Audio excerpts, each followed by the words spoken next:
शिर्डी लोकसभा मतदारसंघाचे शिवसेना पक्षाचे लोकप्रिय खासदार सदाशिव लोखंडे यांचा शिर्डी मतदारसंघामध्ये प्रचाराचा झंझावत. शिर्डी लोकसभा मतदारसंघामध्ये मोठ्या प्रमाणात विकास काम केल्याने जनतेच्या मनामध्ये शिर्डी लोकसभा मतदारसंघामध्ये गावागावात एकच नावाची चर्चा.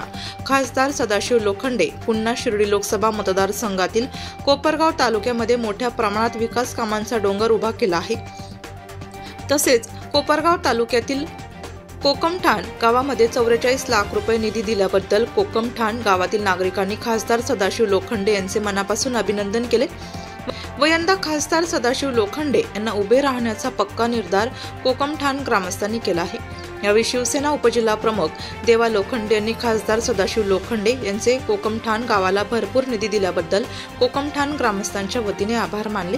तसेच भविष्यामध्ये कोकमठाण गावाच्या विकासासाठी खासदार सदाशिव लोखंडे विकासासाठी जो काही अचूक निधी लागेल तो देण्यास तयार आहे.